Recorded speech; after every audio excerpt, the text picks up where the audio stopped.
Bom dia, irmãos. Vamos começar orando? Santo e Eterno Deus, te agradecemos, Pai, te damos louvor pelo dia, porque estamos aqui, porque o Senhor tem cuidado das nossas vidas, porque o Senhor cuida da tua igreja. Pai, esteja conosco nesses momentos, que teu Santo Espírito seja o que move cada um de nós aqui. Nos ajuda, Pai, a aprender aquilo que o Senhor tem para a gente, aquilo que conforme a tua vontade é o que a gente precisa, Pai, que a gente possa realmente aprender e ser transformado, Senhor. É que eu peço, em nome do teu Filho Jesus. Amém. Vamos lá, né, queridos? O que a gente está estudando mesmo? Paulo e suas cartas, ok. A gente já teve aula introdutória, a gente já teve estudos sobre o ambiente cultural e histórico no qual Paulo existiu aí, do que Paulo viveu. E também um pouco da vida dele, do que aconteceu, as fases ali da vida dele, desde a perseguição à igreja que surgia. E hoje a gente volta os olhos já com tudo aquilo que a gente já aprendeu em mente para as cartas de Paulo mesmo. Tá? Não ainda alguma carta específica, a gente já chega lá daqui a pouco. Mas hoje a gente vai tentar entender, em linhas gerais, assim, algumas características da carta de Paulo que vão ajudar a gente, durante o estudo de cada carta, a entender melhor aquilo que ele tinha em mente para a igreja da época e para nós hoje também. A gente já viu, e é bom sempre a gente estar lembrando disso, que Paulo ele se entendia como um apóstolo comissionado aos gentios. E, dessa forma, ele fez, como ele não morava exatamente onde que os gentios estariam, ele fez viagens ao longo da vida dele, esteve em vários lugares, fundou igrejas. Então, por essa presença sempre, não é mutável, meio que, nossa, móvel, vai. Presença móvel é duro. Mas, enfim, vocês entenderam o que eu quero dizer. Por ele estar sempre viajando, estando em lugares diferentes, ele não tinha como estar parado, ministrando ou ensinando as igrejas que ele havia fundado frequentemente. O que ele fazia, então? Ele escrevia para aquelas igrejas. Era uma forma dele exercer o seu cuidado pastoral sobre as igrejas pelas quais ele havia passado ou que havia fundado. Há exceções? Sim, a gente chega lá. Uma das principais cartas de Paulo é uma exceção a essa regra. E nesse redigir cartas e se dirigindo a cada igreja, ele acabou criando um gênero literário, talvez um subgênero literário da época, chamada Epístola Pastoral, conforme o Gorman chama. Pastoral porque visava cumprir os objetivos apostólicos dele, de ensinar, de exortar, de edificar, de corrigir, mesmo não estando presente nos locais ou nas igrejas fisicamente consideradas ali por onde ele havia passado. Aliás, já que eu falei do Gorman, a aula de hoje é basicamente um dos capítulos ali daquele calhamaço do livro do Gorman, que até parece uma bíblia, assim, pela cor da lateral dele. Enfim, vamos lá. O Gorman ele atribui algumas características à correspondência paulina que também são importantes a gente entender para, quando a gente olhar para as cartas, a gente ter cada uma dessas questões em mente. A primeira delas, ele fala que as cartas, que a correspondência de Paulo, tinha uma característica narrativa. Espera aí. Como assim uma característica narrativa? Você, quando escreve uma carta, você não está contando uma história. Acontece que Paulo, frequentemente, em suas cartas, ele triangula aí 3 linhas históricas, 3 linhas narrativas para montar os argumentos dele. A primeira linha narrativa é a dele próprio. as experiências que ele teve da vida dele. Ou seja, a conversão dele, aquilo que ele aprendeu, o que ele era antes. Frequentemente ele está se referindo a isso. A segunda linha narrativa que o Gorman destaca aí nesse caráter da correspondência de Paulo é a própria história que Deus está não é contando, a própria história que Deus está guiando. Ou seja, desde a criação, a queda, visando a consumação de todas as coisas. Paulo tinha uma compreensão muito nítida do momento histórico que ele estava em relação àquilo que Deus estava fazendo. Ou seja, nesse mover de renovar todas as coisas. Em Colossenses, por exemplo, ele deixa isso bem claro. E é importante a gente ter isso bem próximo ali da nossa mente quando a gente está lendo as cartas de Paulo. A terceira linha histórico-narrativa com a qual Paulo trabalha nas suas cartas é a história de cada igreja com a qual, ou dos destinatários de cada uma das cartas. Quando ele conhece esses destinatários, ele frequentemente pode falar, porque eu lembro que vocês, porque lembrem quando eu estive entre vocês, e assim por diante. E ele vai construindo assim os seus argumentos. E nunca a intenção é apenas retórica. Aliás, eu vou falar bastante isso hoje. Nunca a intenção é apenas retórica. Ele não está apenas se lembrando do que ele viveu com aquela comunidade e do momento histórico na linha da narrativa de Deus que eles estavam. Ele está apontando para o futuro previsto de Deus. Ou seja, a restauração de todas as coisas. Por que isso é importante, gente? Porque hoje, aliás, essa é outra coisa que eu vou falar bastante hoje, eu já vou antecipando, assim, já estou jogando as cartas na mesa, é isso. Paulo não quer apenas escrever boas cartas, ele está preocupado com a formação espiritual conforme a imagem de Cristo na sua igreja e nas suas igrejas locais. Ou seja, assim como todas as coisas estão sendo e vão ser renovadas por Deus, cada um de nós, cada um dos membros aí desse corpo místico invisível que é a igreja, também estão sendo renovados.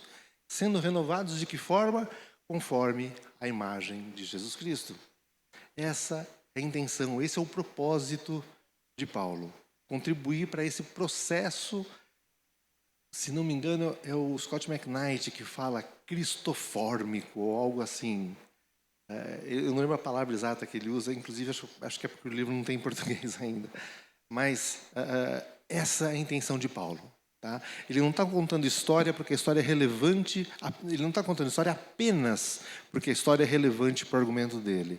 Ele está contando histórias para entrelaçá-las à renovação de todas as coisas.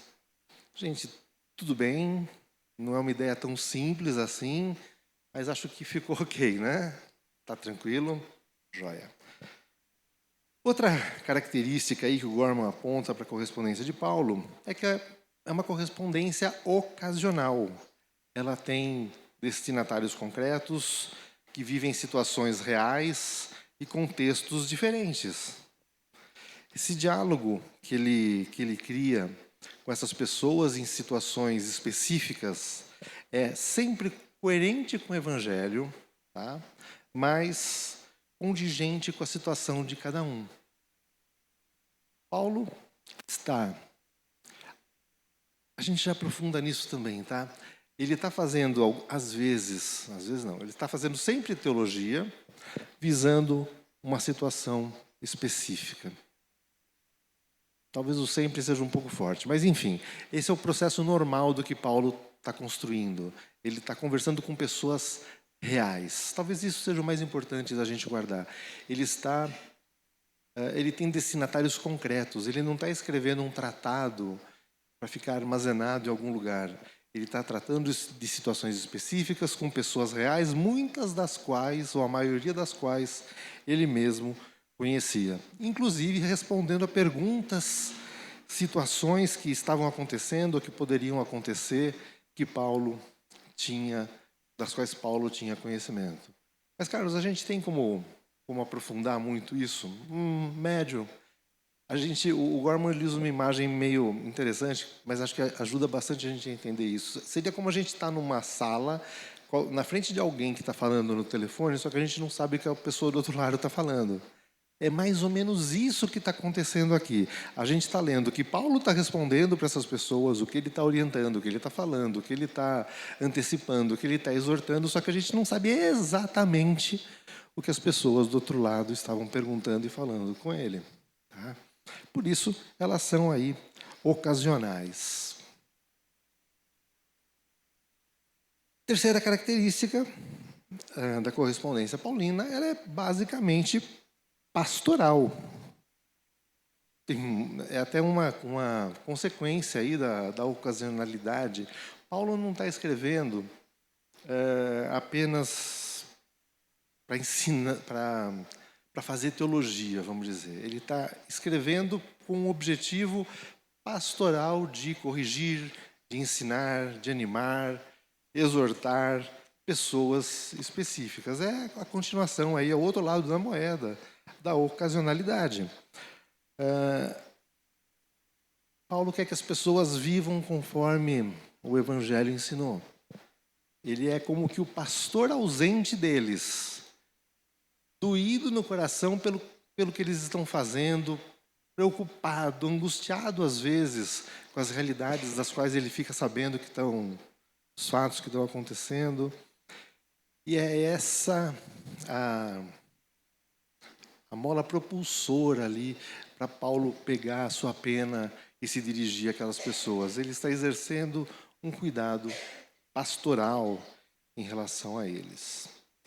Quarta característica, algo que também a gente vai aprofundar mais para frente também, mas mesmo com esses propósitos práticos, Paulo sempre traz uma argumentação teológica ao que ele está respondendo. Frequentemente criando princípios para uma situação, expandindo para outras. Paulo visa, e de novo, gente, isso eu sei que eu estou ficando repetitivo, mas é porque isso é muito importante. Ele está buscando contribuir com a formação espiritual dessas pessoas e dessas comunidades. Ele faz muita teologia, às vezes de forma muito profunda, mas sempre com esse propósito. Algumas vezes ele expande o raciocínio, eu dei alguns exemplos aqui, em 1 Coríntios 3-4 e no capítulo 12, quando ele trata um pouco sobre o que é ser igreja. No capítulo 15, sobre a ressurreição, ele usa, assim, argumentos mais profundos, às vezes de forma sintética, às vezes de forma mais extensa. Mas, gente, sempre buscando a formação espiritual, pessoal e comunitária daquelas pessoas para as quais ele se dirige. Gente, tudo bem até agora? É muito importante essa questão. Paulo tem gera uma dificuldade para quem tenta entendê-lo. É muito fácil a gente errar quando a gente fala Paulo é basicamente de um jeito, porque ele é muito multiforme. Ele exerce funções diferentes. Quando você tenta colocá-lo assim, olha, tudo que Paulo está dizendo na verdade é isso, a gente corre um risco muito grande de errar, porque em cada situação, ele se apresenta de uma forma diferente.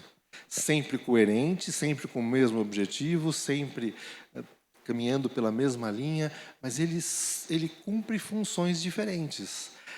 Agora, com um pouco de medo de errar, mas eu acho que eu não estou errando, pelo menos não muito. Se eu tivesse que assim, destacar um papel que Paulo se entendia como importante na vida dele, no ministério dele, era esse aspecto pastoral do cuidado que ele exercia pelas pessoas. Tá? Então não é demais essa ênfase que eu estou dando. Senão a gente vai acabar olhando para as cartas dele como pequenos tratados teológicos, quando não eram o caso. Ele estava buscando tratar com pessoas, participar da transformação de pessoas para que cada vez mais elas se parecerem com Jesus Cristo. Por fim, aí a última característica da correspondência paulina, segundo Michael Gorman, as cartas eram autoritativas. Elas eram como que o falar de Deus, quase que profético, usando aí num termo, o termo de uma forma mais, não muito específica, de uma forma mais geral. Paulo se entendia e sabia estar sendo movido pelo Espírito Santo para se dirigir àquelas pessoas que recebiam suas cartas, que as liam comunitariamente, inclusive exercendo um papel litúrgico ali, tá? E o próprio Paulo incentivava tanto o compartilhamento das suas cartas com igrejas e destinatários diferentes, como a leitura dessas cartas quando das reuniões das igrejas locais. É essa característica de escrita autoritativa que vai acabar levando rapidamente ao reconhecimento das cartas de Paulo como cânon bíblico, como livros inspirados em pé de igualdade com as escrituras do Antigo Testamento. Tá? Paulo sabia que estava falando em nome de Deus e ele incentivava que as pessoas levassem a sério o que ele escrevia como mensagem trazida de Deus para elas. Tranquilo, gente? Podemos ir para frente? Joia. Agora, um pedacinho aí meio chato da aula, mas eu espero que a gente consiga tirar coisas interessantes aqui. Eu, pelo menos, achei sensacional. Espero que vocês compartilhem comigo isso. Paulo ele usa um formato padrão de cartas que era muito semelhante ao que acontecia na época. Tá? Então, se você pega cartas de outros autores do mesmo período ali, ou seja, do primeiro século, Paulo não escreve de forma muito diferente na estrutura as suas cartas. Paulo aumenta bastante o tamanho da correspondência normal naquela época. As cartas não eram do tamanho, por exemplo, de uma carta de Romanos.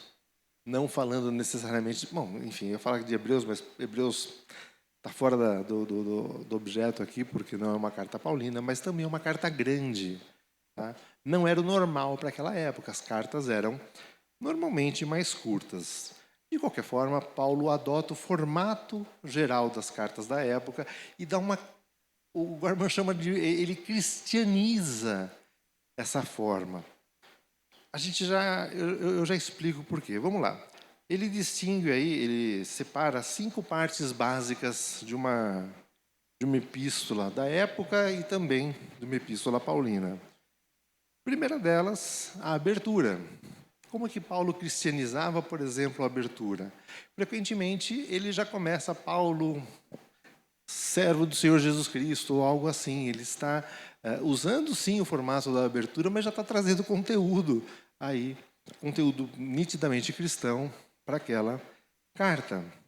Saudações também, ele frequentemente usa expressões cristianizadas ali para escrever para os seus destinatários. Em seguida, ele usa frequentemente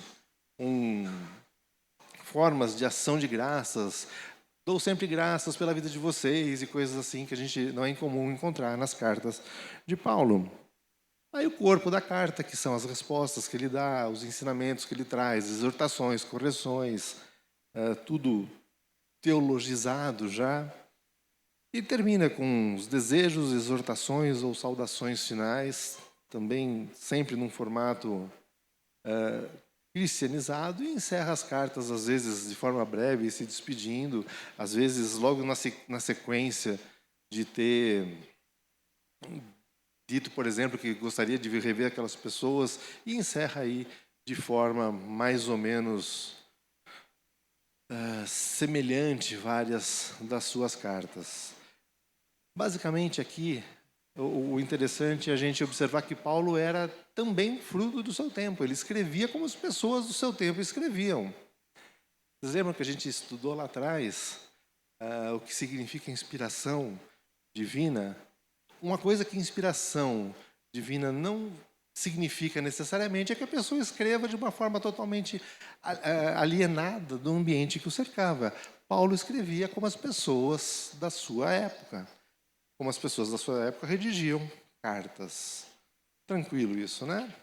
Agora o negócio começa a ficar um pouquinho mais pesado. Vamos lá. O estilo das cartas de Paulo. E aqui tem umas palavras que, misericórdia, para quem não está acostumado, são meio problemáticas, mas a gente vai tratar delas com um pouquinho mais de proximidade aí. Assim como Paulo adotava as formas da época, Paulo, em muita da sua argumentação, ele usa estilos retóricos comuns do período também. Ele usa expressões, às vezes, irônicas, sarcásticas, que nem a gente usa até hoje. Ele usa recursos de repetição ampliando o argumento. Às vezes ele usa analogias, assim como nisso, também aquilo. Tá? Isso são recursos quase que universais de retórica. Exageros, às vezes, hipérboles. Mas, bem característico da época, ele usa alguns estilos que o Gorman traz, que inclusive servem para propósitos diferentes, muitas vezes até emaranhados ali nas cartas de Paulo. Ele traz aí 3 nomes de estilos. O primeiro, estilo forense, que era uma defesa ou uma crítica a alguma coisa. Por exemplo, quando Paulo defende o seu ministério. Ele traz argumentos, olha, por que eu posso ser chamado apóstolo? Por causa disso, por causa disso, por causa disso. Quando ele trata, por exemplo, de dons, lá com os coríntios, ele usa um estilo frequentemente de retórica forense. Porque se vocês acham isso, então aquilo, ele vai construindo ali a sua lógica, como se fosse provas mesmo que ele vai trazendo e alinhando para demonstrar os seus argumentos. Ele usa também um estilo chamado deliberativo, talvez seja o mais frequente nas cartas de Paulo, que é o estilo de buscar levar as pessoas a um comportamento desejável. Como eu disse, Paulo busca a formação a formação espiritual dos seus destinatários, consequentemente, esse é o estilo que ele mais frequente utiliza. Um estilo de exortar, de animar, de, olha, façam isso por causa daquilo. E frequentemente ele está ali, sempre tentando conduzir as suas ovelhas, como o pastor que ele era, a uma vida mais semelhante de Jesus Cristo. Por isso, ele usa bastante esse estilo retórico chamado deliberativo. E, por último, estilo chamado epidético. Gente, para quem não mexe com retórica, nunca mexeu com retórica, isso aqui parece grego, na verdade a origem é grega mesmo, mas enfim. O que significa isso? Ele trata de alguns assuntos como quase que assuntos em tese, na teoria, elogiando ou criticando, por exemplo, a defesa que ele faz do amor sobre os dons espirituais lá em Coríntios também. Tá? É o estilo chamado epidético. São situações permanentes que são sempre daquele jeito e ele constrói aí argumentos, não exatamente tentando levar alguém a um comportamento, nem para defender uma situação, mas ele está apenas aprofundando sua explicação sobre alguma coisa. Gente, tudo bem. Isso é mais para o conhecimento aí de vocês. E é interessante como a gente encontra cada uma dessas coisas. Se você for procurar nas cartas paulinas a construção dos argumentos dessas formas, isso começa a pipocar no olho da gente. E eu acho muito interessante, mas não é tão simples. Ele usa também algumas ferramentas argumentativas da sua época. Semana passada a gente já falou sobre isso. Por exemplo, a diatribe. A diatribe, o que é? É você... Nossa, não tem ninguém de linguística aqui, né? Mas tudo bem. É basicamente você construir um diálogo hipotético com alguém. Vocês podem me dizer isso, mas eu posso dizer aquilo. E assim ele vai construindo, como se estivesse conversando. Tá? Um estilo, inclusive, muito comum na filosofia da época e de alguns outros períodos aí também. De qualquer forma, gente, eu ia falar dos tipos de argumentos, mas deixa para outra hora. De qualquer forma, o que é importante a gente entender é que nada disso é retórica pela retórica. Naquela época, e hoje também, é muito comum a gente encontrar pessoas para as quais vencer qualquer argumentação é o mais importante. Construir argumentos sofisticados, convincentes, por si só, é a coisa mais importante. Gente, jamais para Paulo. Aliás, Paulo dá um exemplo de humildade para cada um de nós que é incrível. A gente vê alguém com essa capacidade argumentativa, essa capacidade lógica de escrever, de falar, e que, na verdade, ele abre mão de tudo isso. Ele mostra a capacidade dele, mas ele abre mão de tudo isso pelo propósito claramente definido na mente dele. Conduzir os seus destinatários a crescimento espiritual à semelhança de Cristo. Para quem gosta dessas questões de argumentação, e eu gosto, não tem como não gostar, é muito impressionante. Ele não está construindo retórica por retórica, assim como ele não constrói teologia pela teologia. Paulo está tratando de pessoas em uma comunidade com um objetivo muito claro: levá-las à semelhança de Jesus Cristo. Gente, ok? Sei que aqui eu dei uma devagada aí nessas questões de retórica, mas Paulo é muito rico em tudo isso. A gente não pode deixar de ressaltar. Mas nunca ressaltando apenas a qualidade técnica que existe na argumentação de Paulo, destacando como ele fazia o objetivo do que ele está ensinando. Fontes de Paulo, a gente já tratou um pouquinho sobre isso de forma mais genérica, mas aqui a gente vai se debruçar um pouquinho mais sobre isso, já no contexto da própria correspondência dele. Ele usa fontes diversas na sua escrita. A primeira delas, fontes não judaicas. A gente já viu sobre isso, o ambiente no qual ele vivia, a formação que ele tinha. Ele usa, por exemplo, termos que são característicos do estoicismo. Vamos dar uma olhadinha, isso aqui é bem legal, é bom a gente ter esse exemplo aqui. Tem em Filipenses, capítulo 4, versículo 11.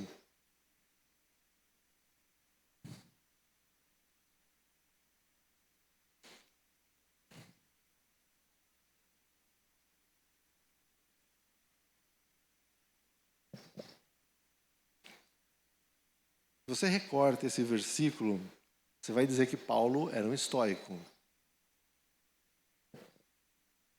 Não é o líder da tribo do Como Treinar o Seu Dragão, ok? O estoico filósofo.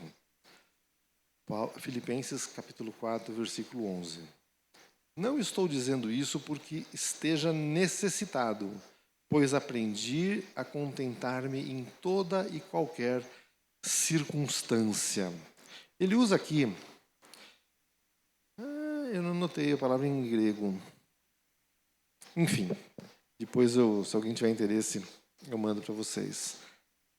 Ele usa aqui uma expressão que é característica da filosofia estoica, que significa literalmente conteúdo, mas traz uma ideia clara de plenitude e satisfação interior, que independe das circunstâncias, que não leva em consideração os desejos e opiniões alheias. É como que uma autossuficiência e uma satisfação, como ele mesmo diz, independente do que estiver acontecendo, eu estou ok. Estou satisfeito aqui. Um conceito trazido diretamente do estoicismo na carta aí de Paulo aos Filipenses. E outras passagens mais famosas que a gente encontra com mais facilidade aí no nosso dia a dia de estudar as cartas de Paulo, citações de escritores pagãos. Ok? Paulo era um homem do seu tempo, sintonizado, sincronizado, sabia o que estava acontecendo e usa, quando necessário, ideias e conceitos correntes à mente dele e à mente dos seus leitores. Tá? Outra fonte comum aí nas cartas que a gente vai encontrar nas cartas de Paulo, textos das escrituras judaicas, as interpretações judaicas. Ele usa figuras, pedaços da história de figuras judaicas importantes, como Moisés ou Abraão, para tecer aí os seus argumentos. Algo que bastante comum para aquela época, principalmente lembrando que a igreja, nesse momento, ela era muito próxima do judaísmo. E mesmo fora do ambiente ali de Palestina, vamos dizer, Paulo sempre buscava, ou frequentemente buscava, ao chegar nos lugares, qual ambiente para iniciar a sua pregação? O ambiente judaico. Tá? E, por fim, fontes do cristianismo primitivo. Por exemplo, os ensinamentos de Jesus, que já estavam circulando naquele momento, ainda que Paulo seja o primeiro a colocar material aí do Novo Testamento por escrito. Credos e confissões de fé que surgem também num período muito inicial aí do cristianismo. E nos orações e algumas figuras linguísticas litúrgicas. Já lembrando que, como as cartas seriam lidas, ele frequentemente traz aí pequenos trechos, por exemplo, de ações de graças, como eu falei há pouco. Paulo, então, ele não se limita a usar apenas fontes cristãs, por exemplo.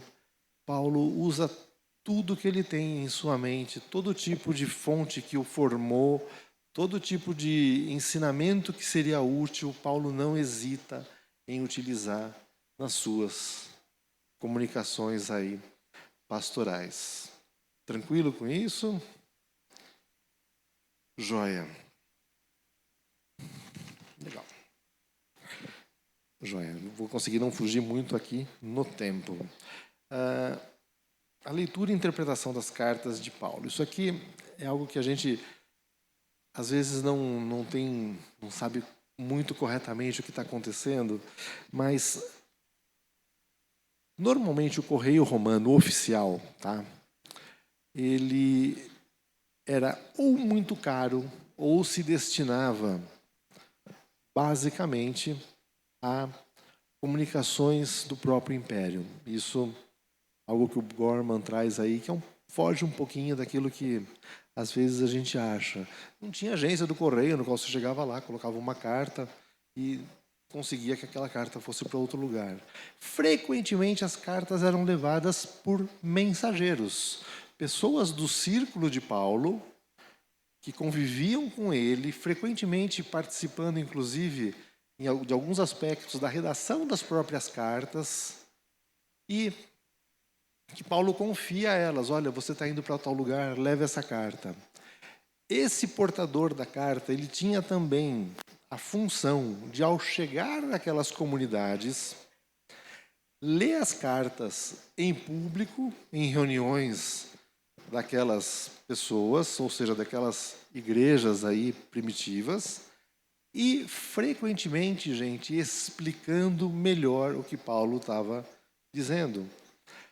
Sem os limites ali do espaço, do que está escrito, as pessoas haviam sido capacitadas frequentemente pelo próprio Paulo para explicarem melhor aquilo.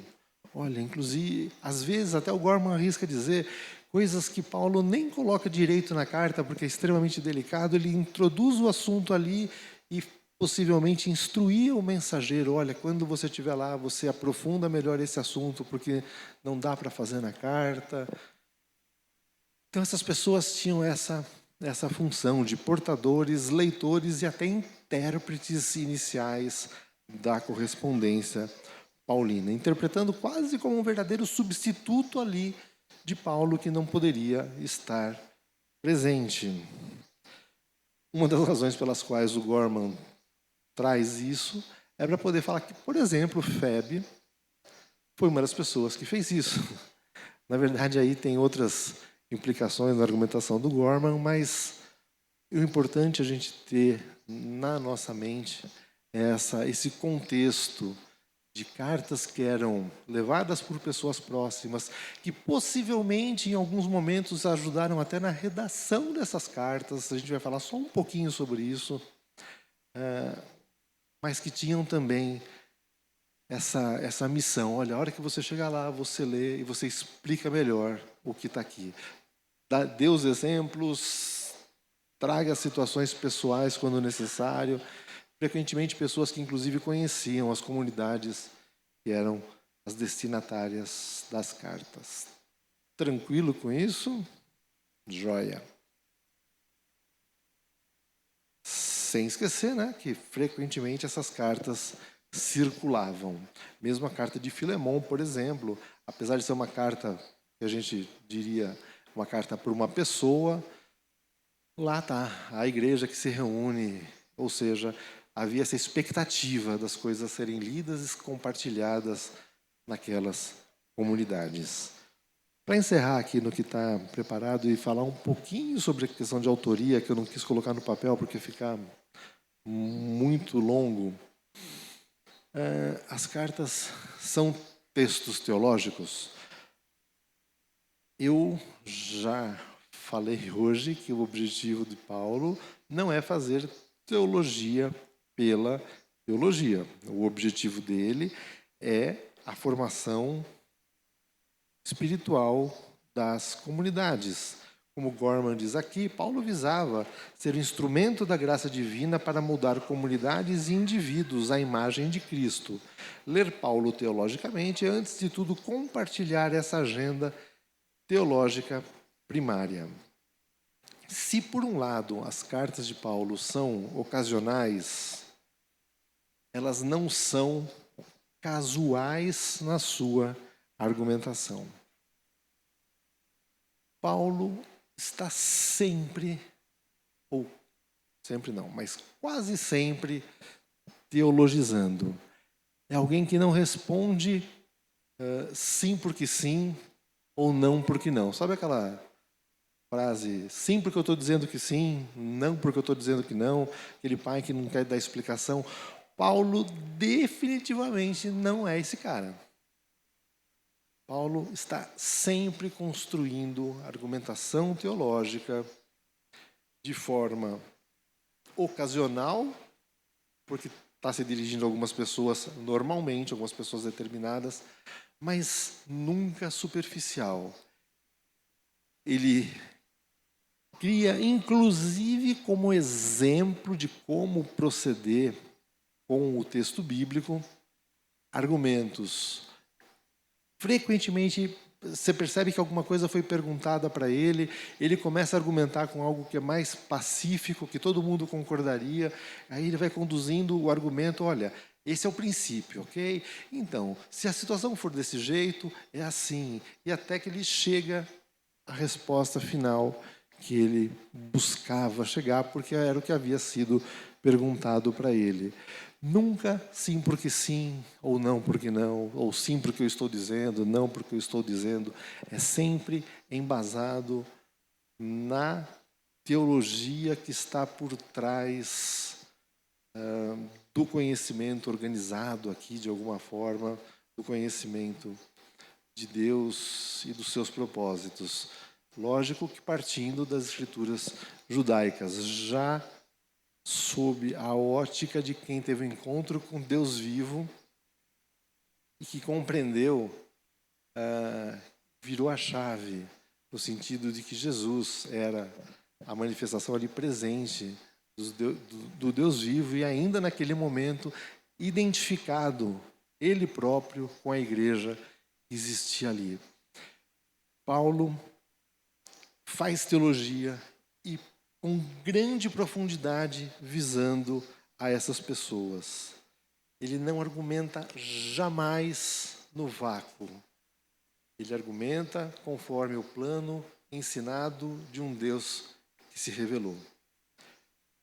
De forma que ele trouxesse uma mensagem que era relevante e oportuna para aquelas pessoas e que seja também relevante, oportuno e eficaz para a igreja em qualquer lugar e em qualquer tempo. Tranquilo isso? Joia. Só para terminar, como eu disse, eu não coloquei isso aqui no texto da aula, questão da autoria. Eu acho que é bastante... Gente, eu vou tratar de forma bem simples isso, tá? Os debates são absurdos. Depois, carta a carta, a gente vai conversar melhor sobre isso. Mas, apesar de algumas diferenças,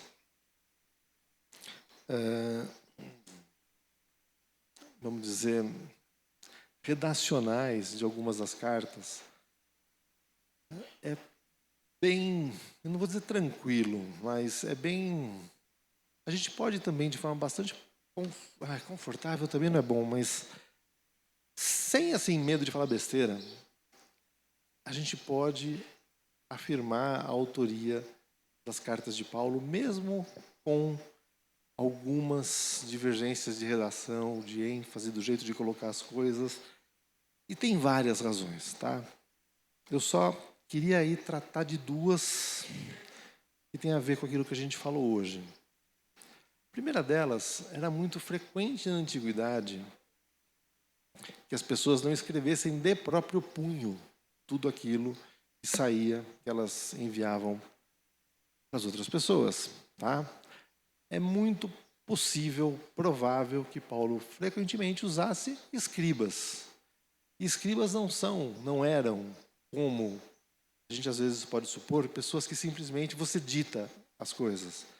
Você vai falando, você vai construindo o seu argumento e a pessoa vai redigindo. Escribas diferentes geram resultados diferentes, ok? Outro detalhe aqui, frequentemente, Paulo, em suas cartas, frequentemente talvez seja um exagero, mas Paulo várias vezes, tá, em suas cartas, ele fala, por exemplo, ele manda saudações de pessoas, ele deixa claro que ele está escrevendo por ele e pelas pessoas que estão com ele. Imaginemos então aí um cenário no qual ele não foi de uma sentada que ele escreveu a carta e ele está conversando com as pessoas que o circundam. Puxa, lá na igreja de não sei o que, está acontecendo tal coisa, eu queria falar sobre isso. Aí chega a pessoa que está junto com ele. Mas, sabe, e vão construindo eles esses argumentos, essas ideias, e tudo isso acaba indo para as cartas. Essa participação não chega a ser comunitária, mas essa participação ali, com participação de outras pessoas na elaboração de algumas ideias. Algo perfeitamente condizente ali com a realidade que Paulo vivia, com o espírito da época, como as coisas funcionavam. Então, ligado aí com essa questão do próprio intérprete que levava a carta, às vezes alguém que estava junto com Paulo na própria preparação do argumento. Portanto, às vezes as coisas não são assim tão... Não dá para usar, por exemplo, uma análise computadorizada para se chegar à autoria ou não de cada uma das cartas. Então, não fiquem assustados com argumentos, não porque está na cara que Paulo não escreveu isso, ou por causa disso, ou por causa daquilo. Não é bem assim. Há algumas arestas para serem aparadas? Nessas cartas a gente fala melhor sobre isso, conforme a gente for caminhando ao longo das cartas. Mas não se choquem tanto com essas argumentações, tá? Há boas razões também para a gente assumir a autoria de Paulo de todas essas cartas que estão no Novo Testamento. É lógico que algumas, tanto que há muito desacordo sobre quais cartas seriam. O Gorman ele coloca tanto de percentual disso, daquilo. Lógico, ele faz isso de forma... ele mesmo sabe que não tem esse valor estatístico todo, tá? Mas a gente não fique tão assustado com esse tipo de argumentação. Algumas pessoas, é muito óbvio que tal carta não foi escrita por Paulo. Não é bem assim não, tá? Tem outras circunstâncias ali ao mesmo tempo, outros fenômenos acontecendo ao mesmo tempo ali na época, que explicam de forma bastante tranquila, ou podem explicar de forma bastante tranquila essas diferenças. Tá? As cartas paulinas são um corpo bastante coerente quando a gente entende e lembra que se destinava a situações ocasionais específicas. A gente não conta a mesma história para todo mundo da mesma forma. Se a gente presencia um determinado evento e você conta para 5 pessoas em 5 dias diferentes, você vai contar com ênfases diferentes conforme, inclusive, o que a pessoa vai te perguntando sobre isso.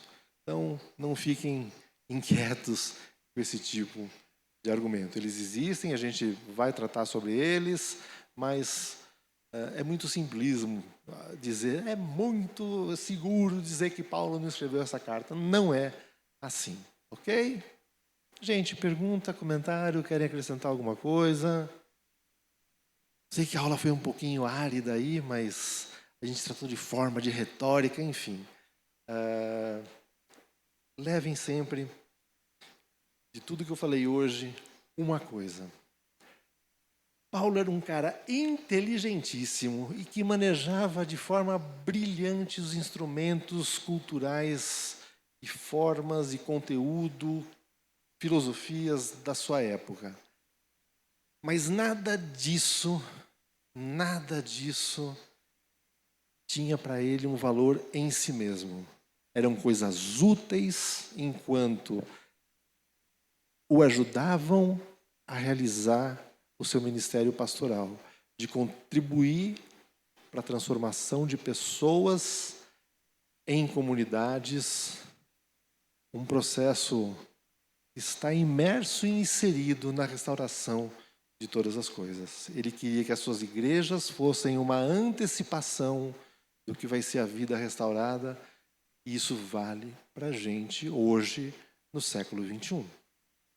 Nós temos também as nossas realidades culturais, mas elas estão em dissonância com o futuro desejado por Deus. E que a gente seja desafiado pelas cartas dele, da mesma forma, a se transformar cada vez mais de forma cristofórmica, é bom, hein? Estou sendo meio redundante aí. Para a gente se transformar à imagem de Jesus Cristo. Era a intenção pastoral de Paulo para as igrejas daquela época, é a intenção pastoral de Paulo para as igrejas de hoje. Amém, queridos? Joia. Vamos encerrar e a gente vai tomar um cafezinho aí para a gente se manter acordado.